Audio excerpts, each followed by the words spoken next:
അല്ല, അത് പറഞ്ഞല്ലോ, അത് അവരുടെ ഉദ്ദേശം UDF-ന്റെ വോട്ട് ഭിന്നിപ്പിച്ച് BJP-യെ ജയിപ്പിക്കാൻ വേണ്ടി. അത് നടക്കില്ല. അവിടെ കഴിഞ്ഞ പ്രാവശ്യത്തേക്കാൾ കൂടുതൽ ഭൂരിപക്ഷത്തിന് അവിടെ UDF സ്ഥാനാർത്ഥി വിജയിക്കുക തന്നെ ചെയ്യും, ഒരു സംശയം വേണ്ട.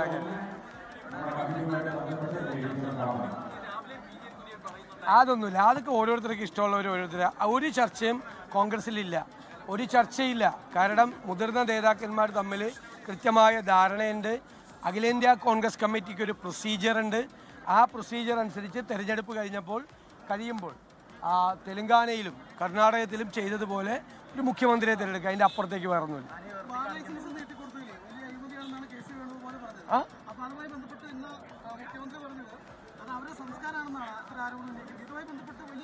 അല്ലല്ലോ, ഞാൻ ചോദിക്കട്ടെ, അവരുടെ പ്രകടന പത്രികയിൽ ശ്രീ പിണറായി വിജയൻ മുഖ്യമന്ത്രി ആയപ്പോഴുള്ള പ്രകടന പത്രികയിൽ എന്താ പറഞ്ഞത്?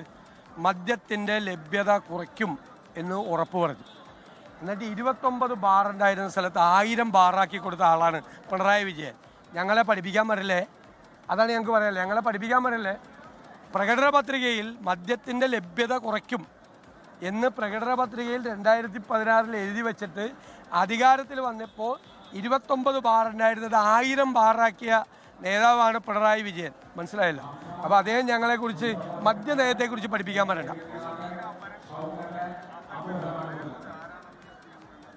അതെല്ലാം അതിൻ്റെ പുറകിൽ CPM ആണെന്ന് ആർക്കാണ് അറിയാൻ പാടില്ലാത്തത്? CPM-ഉം BJP എല്ലാവരും കൂടി ഒരുമിച്ച് ചേർന്നിട്ടാണ് അത് ചെയ്തിരിക്കുന്നത്. എനിക്ക് അതിൻ്റെ അത് വിരോധമൊന്നുമില്ല. എനിക്ക് ഇതിനു മുമ്പും ഇതുപോലെ അവർ കൊണ്ടുവന്ന് നിർത്തിയിട്ടുണ്ട്.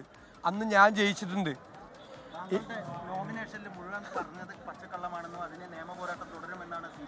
അപ്പോൾ ഞാൻ പറഞ്ഞേക്കണ അവർ പറഞ്ഞിരിക്കുന്ന ആരോപണം എന്തൊക്കെയാ? ഒന്ന്, ഞാൻ അഭിഭാഷകനാണ്, എൻ്റെ വരുമാനം അതിൻ്റെ അത് രേഖപ്പെടുത്തിയിട്ടില്ല.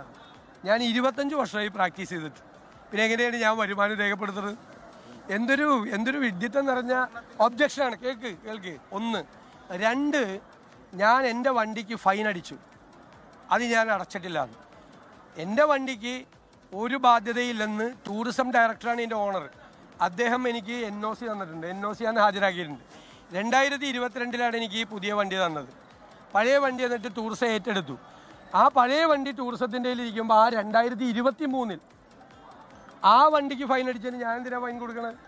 അതാണ് അബദ്ധമാണ് ഇവർ പറഞ്ഞിരിക്കുന്ന പരാതി. അത് അതുപോലെ തന്നെ തള്ളിക്കളഞ്ഞത്.